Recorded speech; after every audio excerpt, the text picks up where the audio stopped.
Hey Taurus, I'm going to do things a little slightly differently today. I got a deck from my sister for my birthday, the Starseed Oracle deck, and I want to use it. So I'm going to start first by pulling one of these, and I'll read it to you, and then we'll pull out the rest of your spread. We'll do a past, present, and future.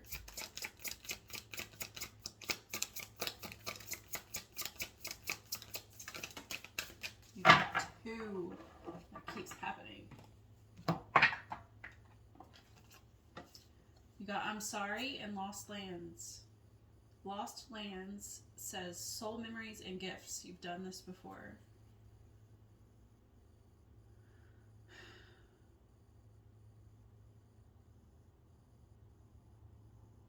I don't know if... Hang on a moment.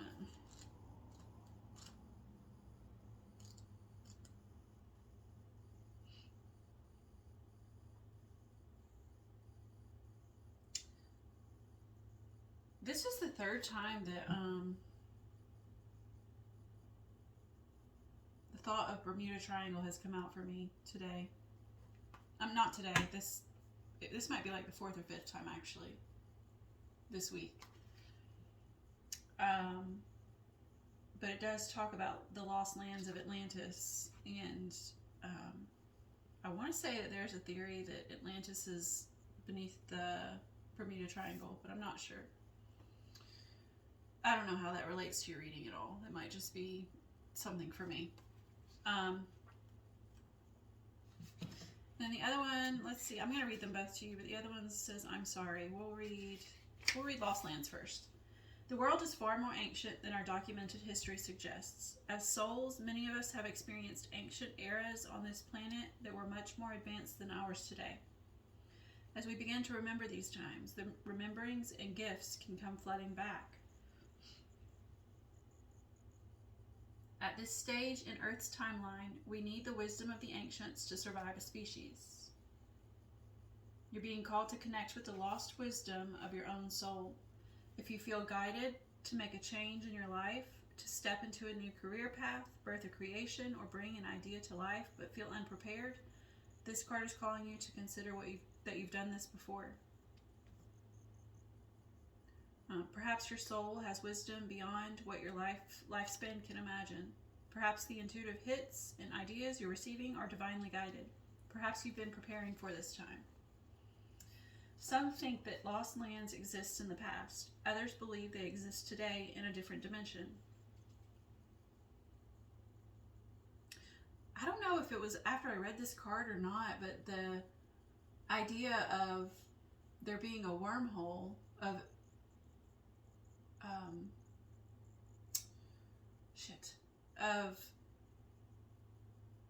the Bermuda Triangle being a wormhole to another dimension.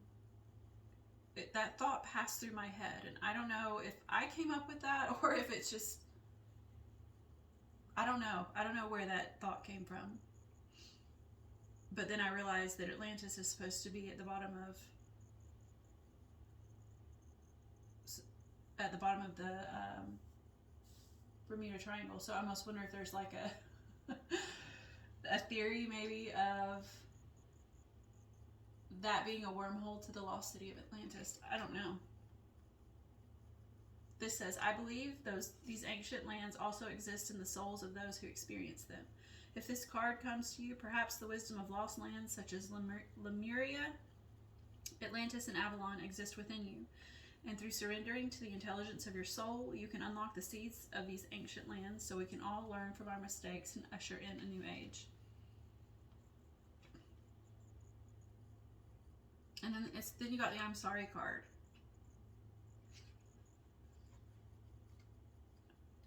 In my head, I'm trying to figure out how to connect these two just based on their card alone, and it's almost like I'm not gonna. Well, let me just show you. Let me just show you the cards. So this is our lost lands, and it's like there's this is like under the sea or something where there's maybe Atlantis, right? And then here, these people are coming together to like dig up the roots and call them forth, call them, upwards. And I sort of wonder if that's got something to do with forgiveness, because that lost lands, one of the last things it said was, through surrendering to the intelligence of your soul, you can unlock the seeds of these ancient lands. This is like you unlocking the seeds of the ancient lands. Seeds grow roots, right? We're unlocking the seeds of the ancient lands so that we can all learn from our mistakes and usher in a new age. And like that apology, that I'm sorry here, is that learning from the mistakes, I think. So anyway, then I'm going to read the I'm sorry card. We'll see if they connect somehow. At the bottom of it, it says defenseless, riding past wrongs, and uprooting. All right, I'm going back to that lost lands. You can unlock the seeds of these ancient lands so we can all learn from our mistakes. Riding past wrongs. You can't learn, you can't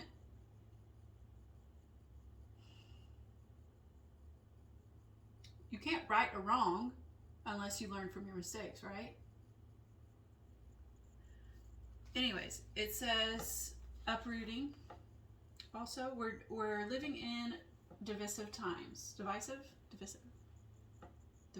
There we go. Sorry, we're living in divisive times. When we're hurt and triggered, we tend to see things as a personal attack rather than an opportunity for healing. If we're to find true peace and unity, we need to drop our defenses and see things outside of right and wrong. As souls, we intrinsically remember unity and yearn for it here on earth. Perhaps this is why it feels so painful when we experience the opposite. But it's crucial to remember that we can't simply bypass reality and pretend that unity, love, and forgiveness are here. This is one of the greatest challenges for starseeds. To bring about unity, we must first acknowledge the ways in which both we and the world have been divisive, personally, ancestrally, and collectively. The shadows, hate, wounds, separation, severing, wrongs, and sadness.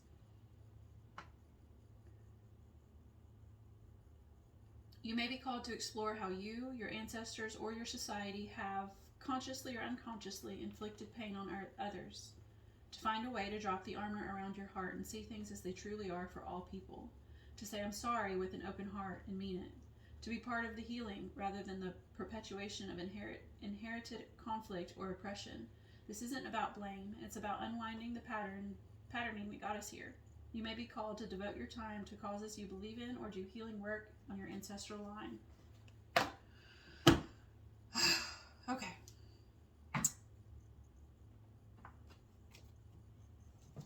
Before I say too much, because I want to say before I say too much, I'm going to get your cards out, but I really have nothing to say right now. So I'm going to go ahead and get your past, present, and future spread.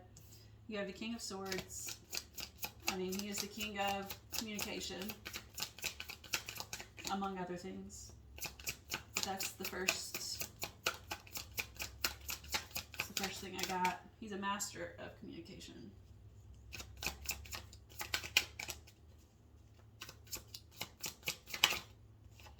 The Two of Wands is your present.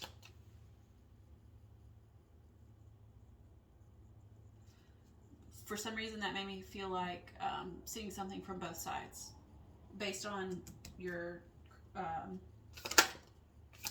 oracle cards. Seeing something from both angles.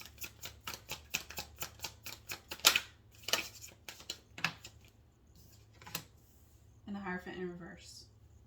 So like going against societal norms. Okay. Star in reverse. The star can be lots of things. It can be hope, it can be healing, it can be harmony, and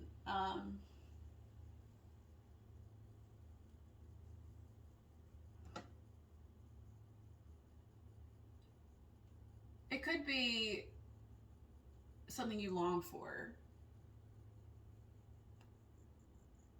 It could be what guides you.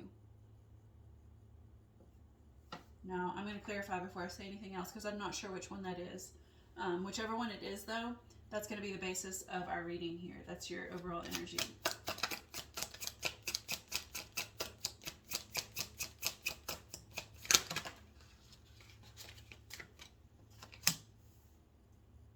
The Emperor in reverse.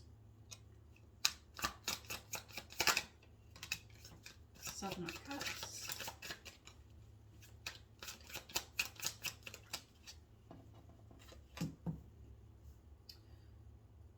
Nine of Fire. Nine of Fire came out in the Aries reading. Oh, and so did Six of Air, which is clarifying your star in reverse. Okay, so the Six of Air, like I said in the Aries reading, in this one, this depiction, it's like there's an open door here. And for Aries, they were coming through that open door and coming forth. They were bringing forth sacred knowledge. For you, I think you're stepping through it. I think that doorway may be your guiding star.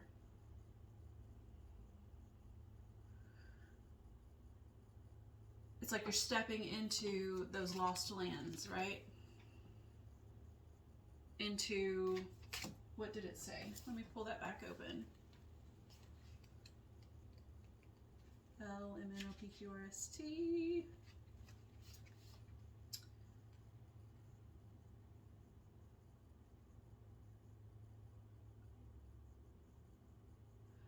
So it says you're being called to connect with the lost wisdom of your own soul.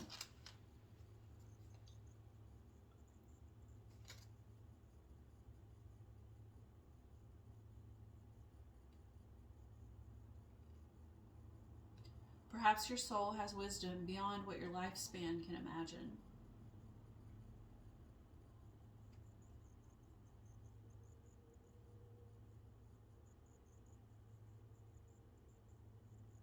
So, and then the one I kept reading over and over again was, through surrendering to the intelligence of your soul, you can unlock the seeds of these ancient lands so we can all learn from our mistakes and usher in a new age. So whatever you're doing here, I think you're being guided, right? Your soul is being guided with that star. That's like your North Star. This is your purpose in life. I think you're being guided through this doorway, okay, into the lost lands, whatever that means for you. If we're not taking it literally, I don't know a metaphor for that. But I think you're doing that in order to maybe clear generational debt, karmic debt. And that's because we've got that I'm sorry card.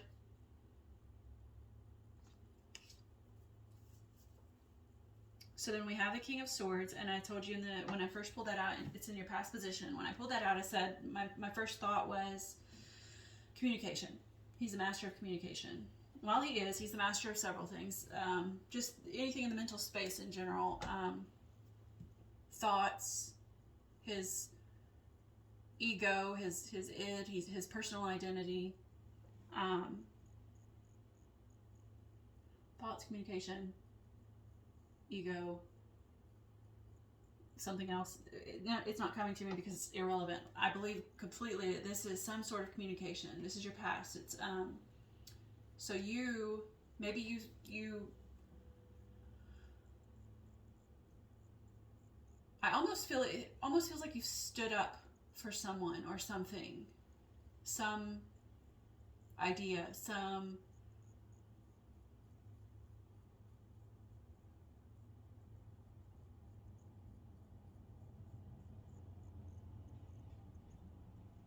it's clarified by the Emperor in reverse. The Emperor is the king of all kings. He's the master of all of the suits. He is the divine masculine, some people call it. He's blocked, though.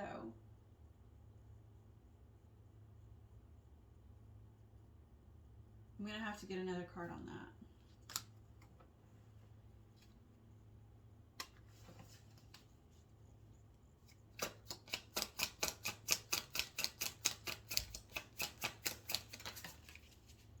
Queen of Fire. And then the King of Fire was at the bottom with the Queen of Air. Huh.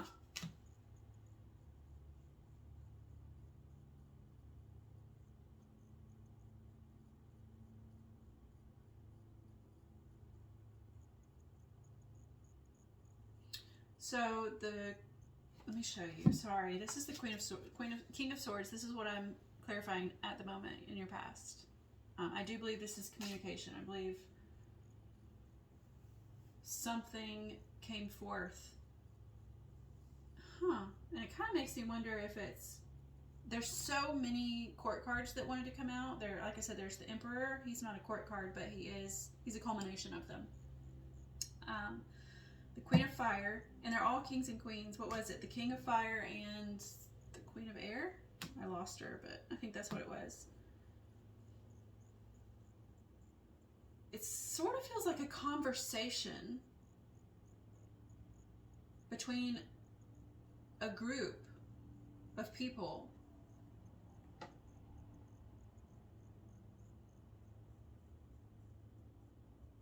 A large group of people.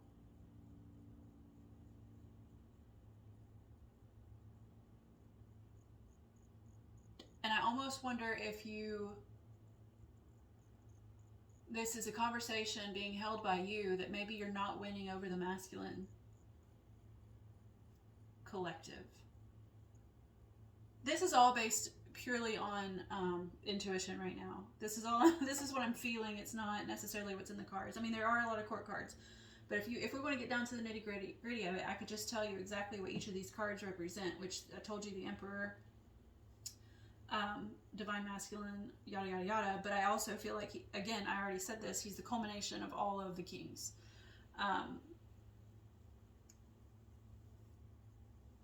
And then we have the queen. We had two queens.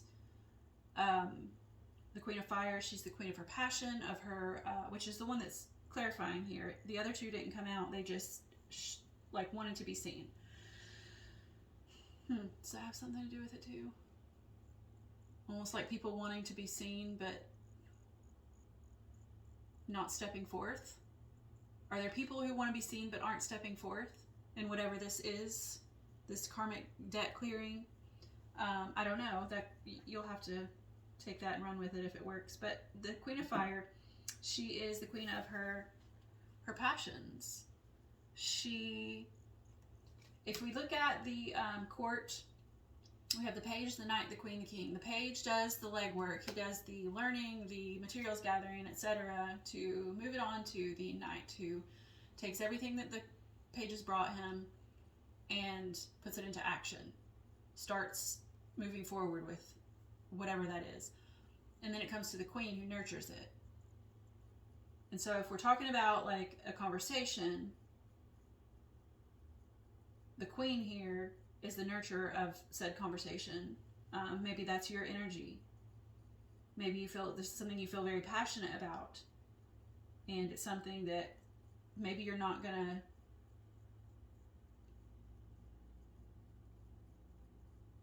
I feel like you don't want to back down, but that Emperor keeps coming up. I mean, he's in the reverse.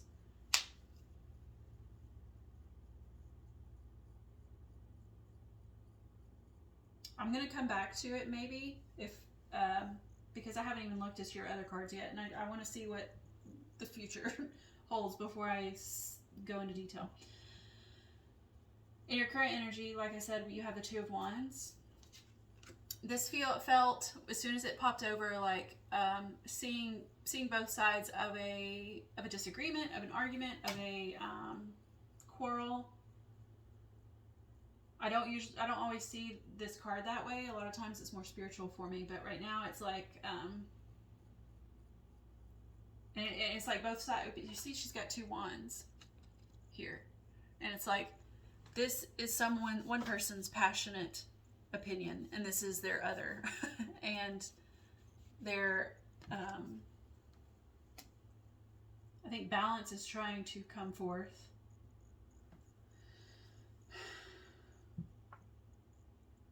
Okay, and it's clarified by the Seven of Water in reverse. The Seven of Water, the Seven of Cups is different paths, different options, different, lots of different options.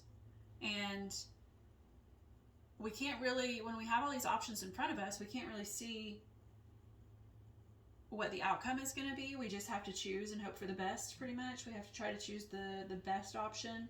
Sometimes that is the road less traveled, which is kind of what I get here, because so this first path here, that's the easy path. That's the one that's going to take you straight to that open doorway. But then we have some other, like, maybe a little more treacherous or uncertain, maybe not treacherous. They don't seem treacherous at all. They're paths. They're clear paths. Very clear paths. So forget I said that, but they are more like uncertain, you know? They're, you know, this one's like underneath a tree. It takes you, I don't know, maybe down a rabbit hole, like in Alice in Wonderland or something. It takes you inside the tree, like up it, and then up into the tree and over a path into another tree. Anyways, sometimes we usually can't see what the outcome of a decision we make is, but it's like, maybe here you're being encouraged to take the road less traveled. You know, that may be just what you are doing. Because remember I said that star, your overall energy is that, this is your, I want to call it like a purpose. I'm not sure that we have purposes in life, but I feel like we do. And it feels to me like this is your purpose. And you're paving that path, or you're going on that path.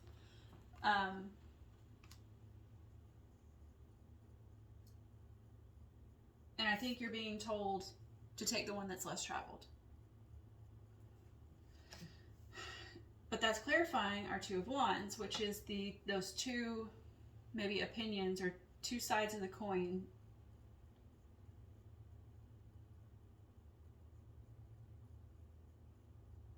And it's almost, so if you look at my Two of Wands here, the woman here, she's a little bit blurry, like her aura on the outside of her is like visible but not visible. It's translucent, is that the word? And so it's like almost as if you're being told to merge the two opinions or the two sides of the coin into one. Two of Wands are decisions. So perhaps there's this decision that you have to make. Because the Seven of Water, I said, is also like, you know, lots of options. You've got lots of options, but you've got a decision that you have to make. And so without being able to see what's clearly what's in front of you, what option is going to give you the outcome that you want, you have to make a choice. And I feel like it's saying take the road less traveled.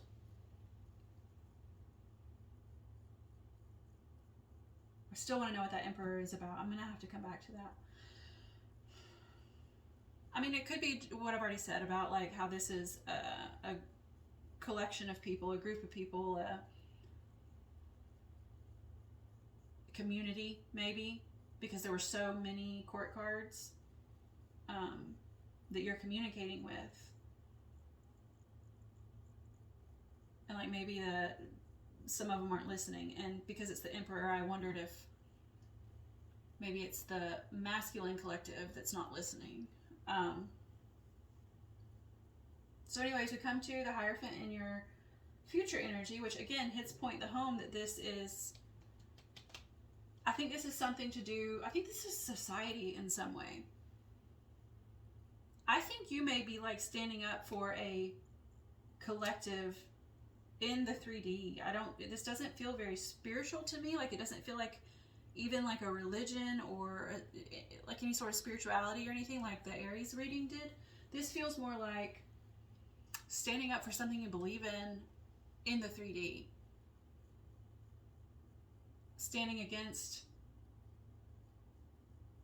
maybe poor leadership, because we have a Hierophant in reverse. And the Hierophant is society, essentially. It's the group thinking. It's the I mean, it could be establishments like schools, churches, government, things like that.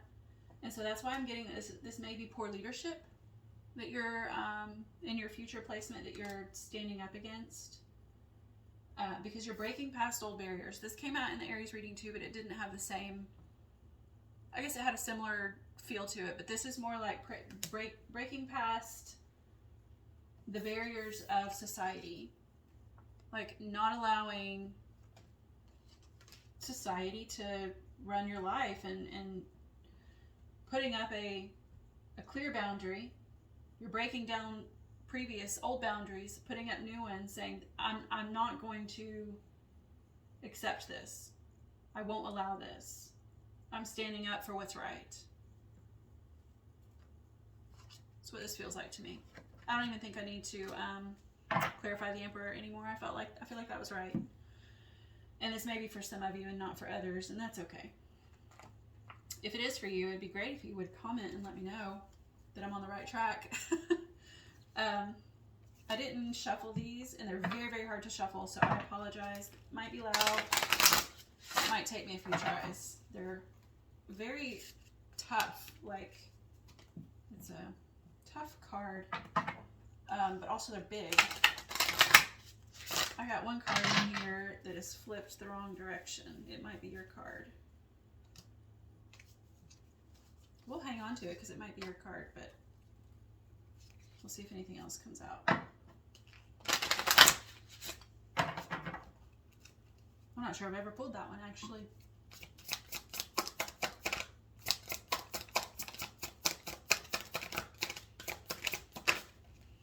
Got one I wanted to.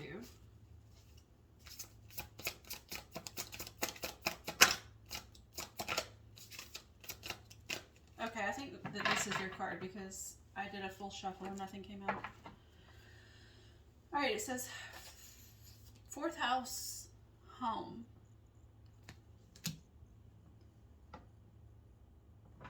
Uprooting. That was in the I'm sorry card, was uprooting. Uprooting.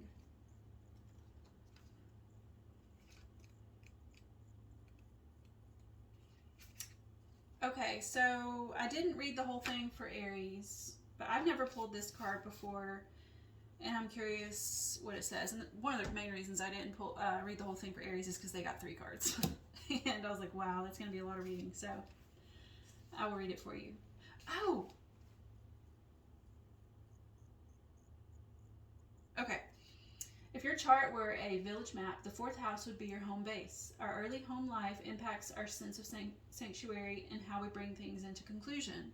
Our early home life, lost lands, that has something to do with ancestry, right?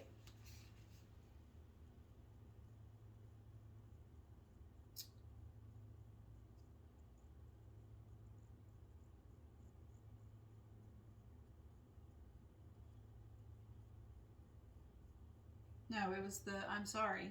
I don't know why.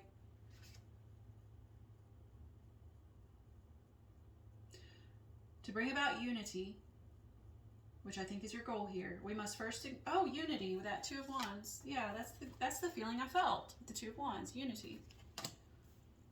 You're uniting groups.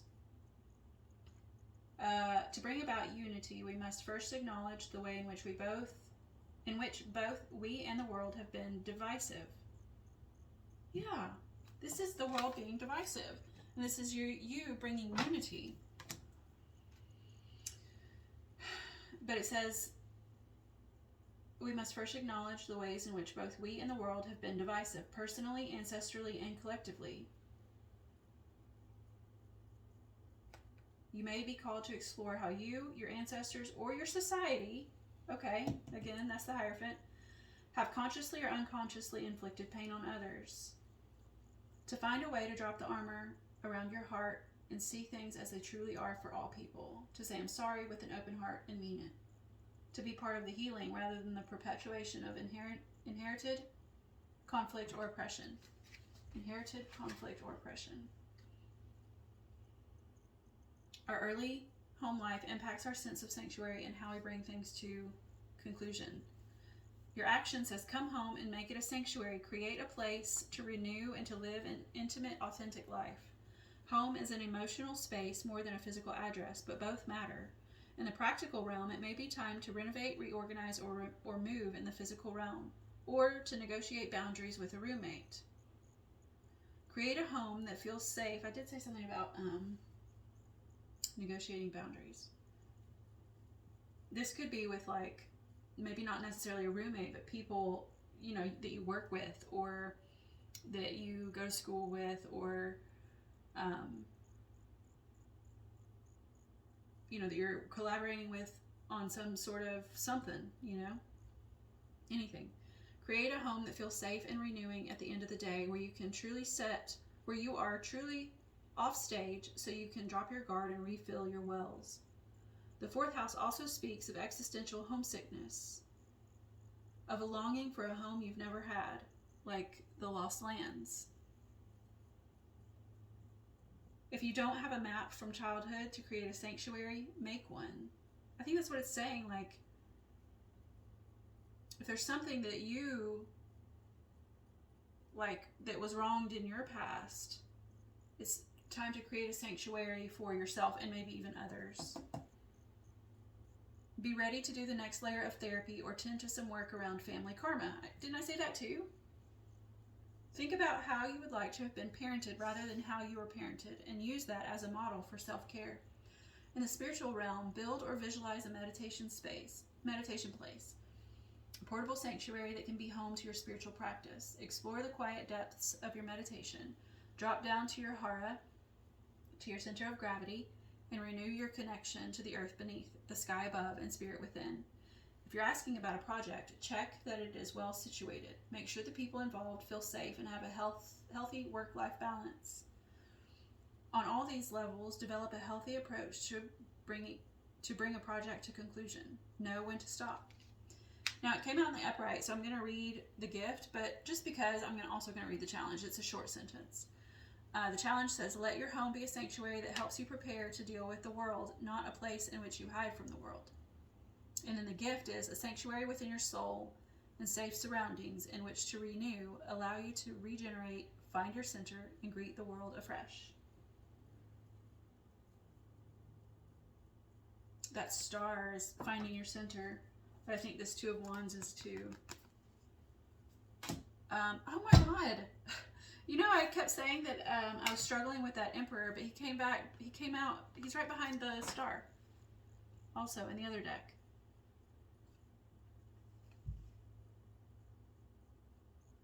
Maybe that's your center. Maybe you need to find, maybe that's your center. Maybe that's why the Emperor is in the reverse in your past. Maybe you're finding your center. Maybe you're finding your masculinity, your other, like the Queen, your femininity is firmly in the upright. Maybe because we all have masculine and feminine within us, right? It's just it's just energies. And so maybe the masculine is the one that was missing in your past, and you're finding it. I wish I had seen that earlier. But anyways, I believe this is a completed reading. I hope you enjoyed it. I did, and I also hope to see you next time. Bye.